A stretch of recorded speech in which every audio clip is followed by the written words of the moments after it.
Nous allons maintenant regarder un peu l'histoire et l'Ancien Testament. Tout d'abord, en premier lieu, nous allons voir l'exemple d'Abraham, avec la première mention de la dîme. Il est question d'une offrande versée à un intermédiaire pour la première fois dans l'histoire d'Abraham. C'est aussi la première mention de la dîme, terme ancien signifiant dixième. Abraham est le premier croyant à qui Dieu s'est révélé. Il a quitté son pays et sa religion d'origine parce qu'il avait confiance en Dieu. Tout au long de ses pérégrinations, il a construit des autels et sacrifié des agneaux en son honneur. Et Dieu a fait alliance avec Abraham. Nous voyons ça au chapitre 13 du livre de la Genèse, les versets 14 à 17. Sa famille et ses serviteurs font aussi confiance à Dieu. De cette façon, Abraham fait office de prêtre pour toute sa tribu. Au chapitre 14 du livre de la Genèse, on apprend qu'Abraham revient vainqueur d'un conflit armé qui avait pour but de délivrer son neveu Lot, pris en otage. Il rencontre à ce moment-là Melchisédek, le roi de Salem et grand prêtre du Très-Haut, et il décide de lui remettre un dixième du butin. La parole de Dieu nous dit « Melchisédek, roi de Salem, fit apporter du pain et du vin. Il était sacrificateur du Dieu Très-Haut.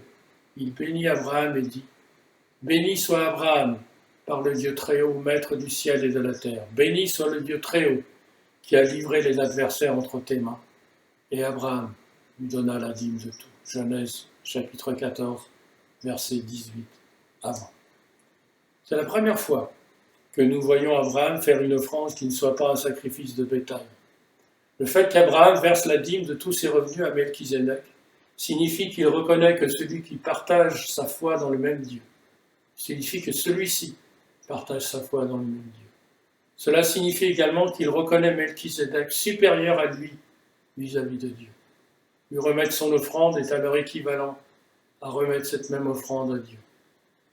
D'ailleurs, si vous lisez l'épître aux Hébreux dans le Nouveau Testament, l'auteur commente longuement ce passage, notamment au chapitre 7 de l'épître aux Hébreux. Deuxième passage de l'Ancien Testament dont nous allons parler, il s'agit de la loi de Moïse. Et nous tirons d'un premier passage le premier principe, offrir une partie de ses revenus au prêtre qui représente l'Éternel, revient à offrir à Dieu lui-même. Beaucoup plus tard, lorsque Moïse organise la vie du peuple de Dieu dans le désert, autour de la loi, des 10 commandements, les principes que nous avons vus sont réaffirmés. En outre, toutes sortes d'offrandes sont instituées avec des buts variés, pour le pardon des péchés, pour expier une faute, pour remercier Dieu, sans oublier les dîmes et l'impôt du temps pour financer le culte. Il y a tout un tas de passages qui parlent de ça dans Exode 30, dans Nombre 18, dans Lévitique 27, dans Deutéronome 12, dans Deutéronome 14. Dans Nombre 18, 21, Moïse va dire, Dieu va dire, je donne comme héritage aux fils de Lévi toute dîme en Israël, en échange du service qu'ils font, le service de la tente, de la rencontre. Il va répéter, je donne comme héritage aux Lévites les dîmes que les Israélites prélèveront pour l'Éternel. Nombre 18, verset 24. Il s'agit là des fils de Lévi, qui sont les prêtres qui vont servir Dieu, et le peuple hébreu est appelé à leur donner la dîme. Voici ce que donneront tous ceux qui seront compris dans le dénombrement. Un demi-sicle selon le cycle du sanctuaire qui est de 20 guéras, un demi-sicle sera prélevé pour l'Éternel. Et dans le livre de l'Exode, au chapitre 30, les versets 13 à 16, donc, quiconque sera compris dans le dénombrement depuis l'âge de 20 ans et au-dessus, donnera l'offrande prélevée pour l'Éternel. Le riche ne paiera pas plus et le pauvre ne paiera pas moins d'un demi-sicle pour l'offrande prélevée pour l'Éternel, afin de racheter leur personne. Tu recevras des Israélites l'argent de la rançon et tu l'emploieras au travail de la tente de la rencontre. Ce sera pour les fils d'Israël un souvenir devant l'Éternel pour la rançon de leur personne. La dîme et l'impôt du temple sont demandés à tout membre du peuple d'Israël. Verser ces deux offrandes représente donc bien un signe d'allégeance au Dieu d'Abraham et de Moïse et d'appartenance au peuple d'Israël. La dîme était alors une sorte d'impôt sur le revenu qui porte sur le bétail, l'huile, le blé, le vin. Elle est donc exigible des propriétaires terriens. Un certain nombre de personnes devaient par conséquent y échapper, notamment les femmes, les enfants, les serviteurs. L'impôt du temple provient de l'offrande du rachat. Voyons ça en Exode, chapitre 30, verset 13. Et cet impôt est destiné à l'entretien de la tente de la rencontre. Chaque homme majeur devra verser chaque année un demi-cycle ou 2 drachmes, quels que soient ses revenus. Cela représente environ 2 jours de travail d'un ouvrier par an. Ainsi, les personnes les plus pauvres pouvaient quand même signifier leur appartenance au peuple de Dieu, peuple des rachetés. Et puis nous verrons un troisième passage qui concerne les dons pour la construction du temple. À la fin de sa vie, David planifie la construction du temple qui va être faite par son fils Salomon. Il donne de ses biens, beaucoup de tonnes d'or et d'argent, et il appelle le peuple à faire de même. Et le premier livre des Chroniques, au chapitre 29, verset 9, nous dit « Le peuple se réjouit de ses offrandes volontaires, car c'était avec un cœur sans réserve qu'il les faisait à l'Éternel.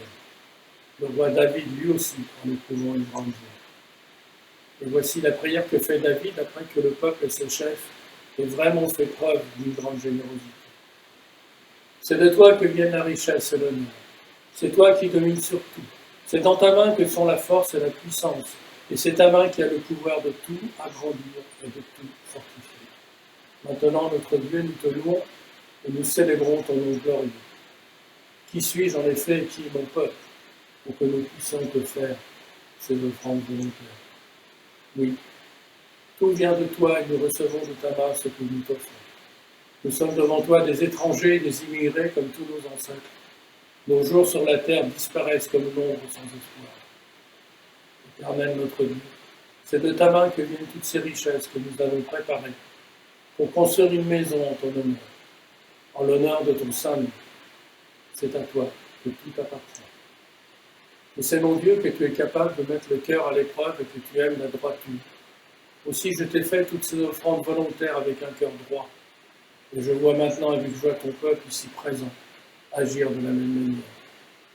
Éternel, Dieu de nos ancêtres, Abraham, Isaac et Israël, garde toujours ses intentions dans le cœur de ton peuple et affermis son cœur pour qu'il reste tourné vers toi.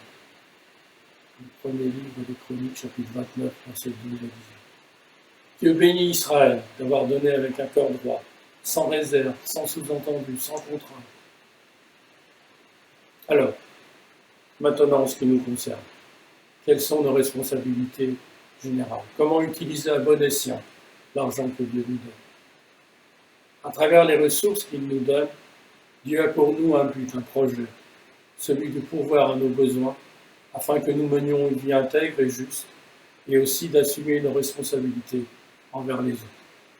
Un budget construit selon les directives de Dieu devrait nous permettre de couvrir les responsabilités suivantes.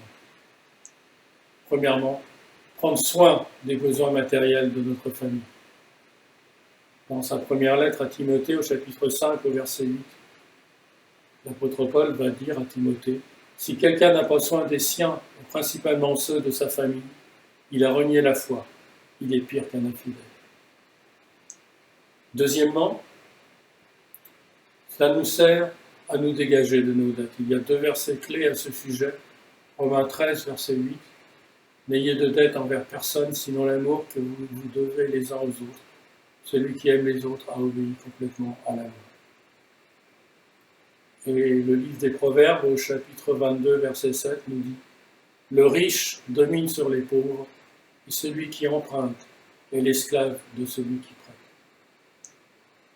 Lorsque nous avons une dette, nous sommes dans une position de servitude par rapport au prêteur.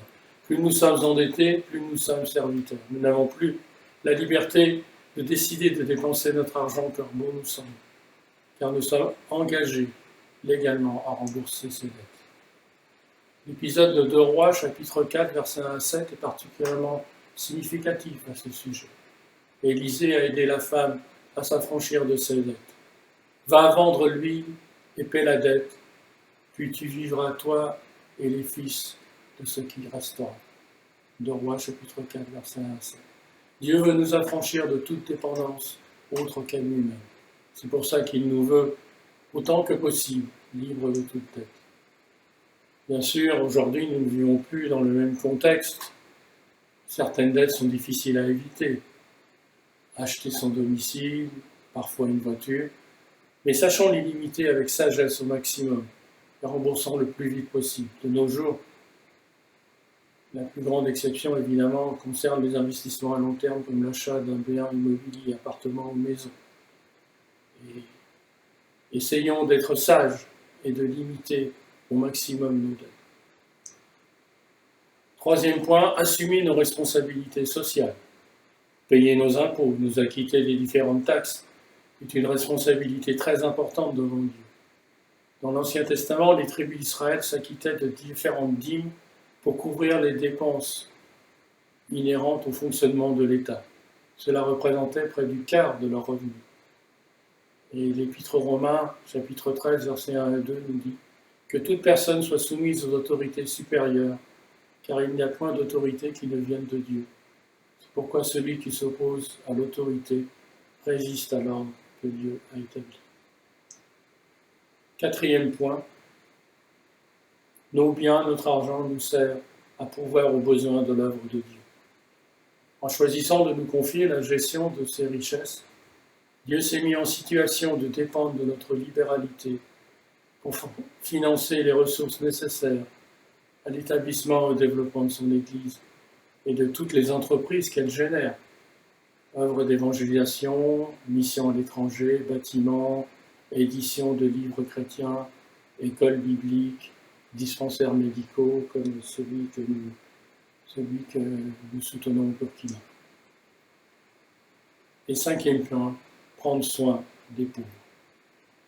Et la première épître de Jean, chapitre 3, verset 17, nous dit « Si quelqu'un possède les biens du monde et que, voyant son frère dans le besoin, il lui ferme ses entrailles, comment l'amour de Dieu demeure-t-il en lui ?»